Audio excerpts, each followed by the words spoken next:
Welcome to Animortal Channel. Tanpa berlama-lama lagi, mari kita mulai ceritanya. Di episode sebelumnya, kompetisi besar puncak ke-7 di wilayah Ras Duyung akhirnya resmi berakhir setelah diumumkan langsung oleh Tuan Tua ke-7. Kompetisi ini ternyata bukan sekadar ajang pertarungan antar murid, melainkan bagian dari rencana besar Seven Blood Ice untuk menghancurkan dan menjarah Ras Duyung secara menyeluruh. Di kota utama Seven Blood Ice, malam diselimuti cahaya bulan yang menyebar di tanah seperti pasir putih. Xu Qing berjalan sendirian menuju departemen transportasi milik Zhongshan. Meskipun kultivasinya sudah mencapai alam kondensasi Qi, tingkat kesempurnaan, ia tetap membawa kewaspadaan tinggi karena luka-lukanya dari kompetisi sebelumnya belum pulih sepenuhnya. Xu Qing bergerak dengan hati-hati seperti saat pertama kali datang ke Seven Blood Ice. Ia membawa lentera kehidupannya dan selalu siap menghadapi bahaya kapan saja. Tangan kanannya tampak bergerak santai mengikuti langkah, tetapi sebenarnya setiap gerakan telah dipersiapkan agar ia bisa langsung mengeluarkan tongkat besi hitam miliknya. Dalam sekejap, pengalaman hidup di Seven Blood Ice telah mengajarkan Xu Qing banyak hal tentang bertahan hidup. Ia memahami bahwa seseorang tidak boleh sembarangan menunjukkan kemampuan atau keunggulannya. Menyembunyikan kekuatan dan bertindak seperti jarum kapas adalah cara terbaik untuk hidup lebih lama di tempat penuh bahaya itu. Ia juga mempelajari teknik bertarung yang penting. Tubuh harus terlihat rileks, walaupun pikiran tetap waspada. Xu Qing menyadari bahwa tubuh yang terlalu tegang memang tampak siap menyerang, tetapi justru membuat reaksi menjadi sedikit lambat. Sebaliknya, dengan tubuh santai dan pikiran siaga, ia dapat bergerak atau menyerang hanya dalam satu pikiran, tanpa memberi tanda kepada lawan.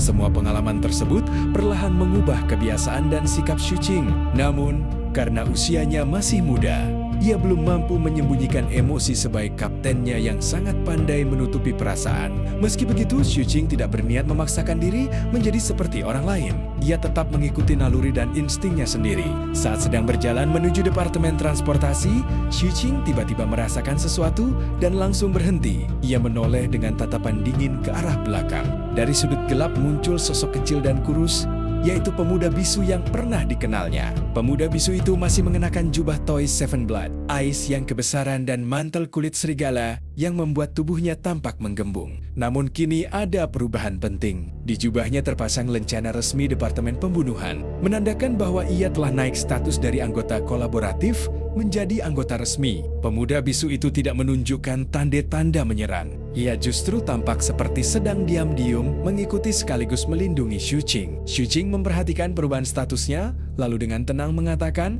bahwa ia tidak suka diikuti. Mendengar itu, pemuda bisu terdiam sesaat sebelum akhirnya mundur dan menghilang kembali ke dalam malam. Xu Qing sendiri tidak peduli apakah niat pemuda itu baik atau buruk. Namun, ia sudah memutuskan bahwa bila pemuda itu tetap membuntutinya setelah diperingatkan, ia akan langsung membunuhnya tanpa ragu. Xu Qing kemudian melanjutkan perjalanan hingga tiba di departemen transportasi. Dari kejauhan, ia melihat Zhongshan sedang sibuk memeriksa dan menghitung barang-barangnya satu persatu. Setelah kembali dari kompetisi, Zhongshan rupanya khawatir hartanya dicuri orang. Ketika melihat Xu Qing datang, Zhongshan menyambutnya dengan santai sambil mengeluarkan pipa tembakau. Ia bertanya mengapa Xu Qing tidak beristirahat setelah semua kejadian yang terjadi. Tanpa banyak bicara, Xu Qing langsung mengeluarkan perahu ajaib miliknya. Perahu itu jatuh ke tanah dengan suara keras hingga tanah bergetar, sementara banyak pecahan kapal berjatuhan dari tubuhnya yang rusak parah. Xu Qing dengan tenang mengatakan bahwa ia datang untuk memperbaiki perahu ajaib tersebut. Melihat kondisi kapal itu, Zhongshan langsung terkejut luar biasa. Ia bahkan hampir lupa menghisap pipanya karena tidak percaya melihat kapal ciptaannya hancur separah itu. Baginya, perahu tersebut adalah salah satu karya terbaik yang pernah ia buat. Bahkan, kultivator alam bangunan fondasi pun seharusnya kesulitan menghancurkannya. Zhang San mengingat kembali bahwa selama kompetisi mereka masih sempat bersama menjaga kapten di kuil dan kondisi kapal saat itu masih baik-baik saja. Karena itulah ia sangat bingung bagaimana kapal itu bisa kehilangan setengah badannya. Ia bahkan bertanya dengan panik apakah Xu Qing menggunakan kapal itu sebagai tameng atau melakukan tindakan nekat seperti kapten mereka. Di benaknya, hanya orang gila seperti sang kapten yang mungkin bisa menyebabkan kerusakan sebesar itu.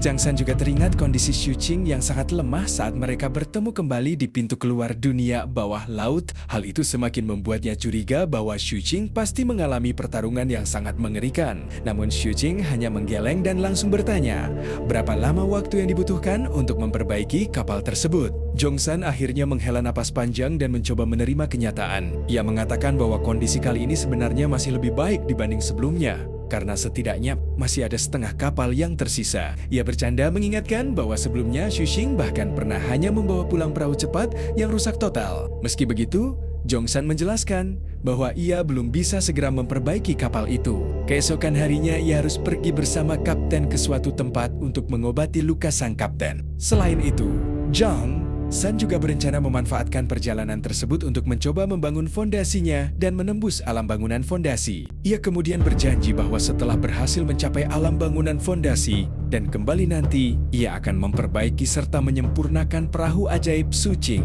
menjadi jauh lebih kuat daripada sebelumnya. Sebagai tambahan, Zhang San juga mengatakan bahwa daging misterius yang diperoleh kapten dapat dipasang di kapal baru sebagai sumber tenaga sementara yang kemungkinan akan membuat kapal itu menjadi jauh lebih istimewa dan kuat dibanding sebelumnya.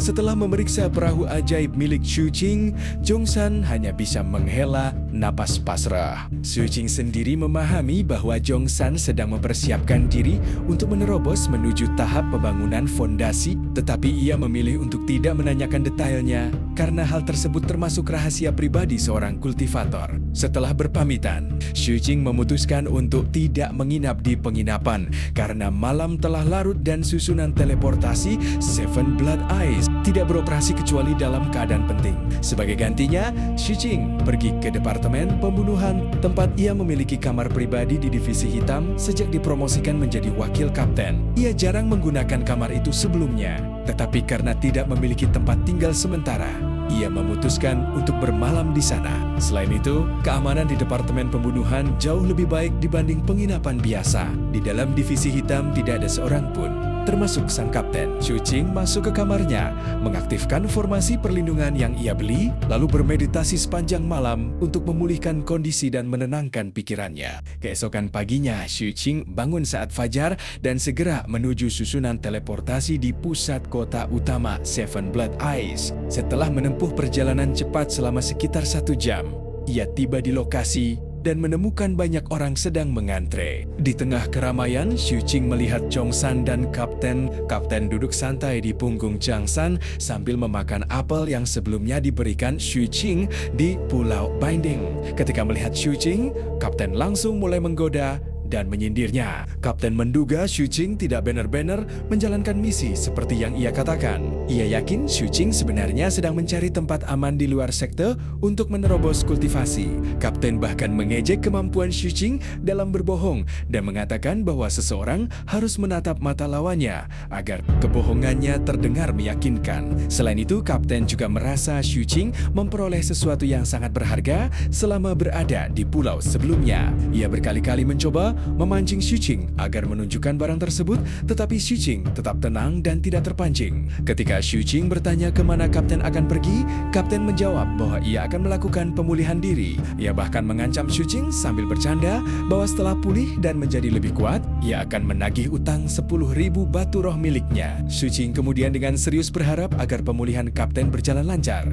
Namun, ucapan tulus itu justru membuat Kapten curiga dan menatap Xu Qing dengan penuh analisis, seolah mencoba mencari tahu apakah Xu Qing benar-benar jujur. Zhang San yang melihat interaksi mereka hanya bisa menghela napas. Ia merasa Xu Qing dan Kapten suma-suma aneh dan selalu berbicara dengan cara yang sulit dipahami orang biasa. Namun, sebelum percakapan mereka berlanjut, perubahan besar tiba-tiba terjadi di langit Seven Blood Eyes. Langit yang semula cerah mendadak berubah gelap gulita. Tekanan mengerikan turun dari atas langit dan mengguncang seluruh kota utama. Bahkan 7 puncak gunung Seven Blood Eyes ikut bergetar. Semua orang, baik manusia biasa maupun kultivator, merasakan ketakutan luar biasa. Ombak di pelabuhan melonjak tinggi seolah sedang memberi penghormatan kepada sesuatu yang sangat mengerikan. Ketika Xu Qing melihat ke langit, ia menyadari bahwa sumber semua itu adalah awan hitam raksasa yang datang dari arah Phoenix terlarang. Awan tersebut begitu luas hingga menutupi matahari sepenuhnya. Di dalam awan hitam itu terdapat petir tanpa akhir yang bergemuruh ke segala arah.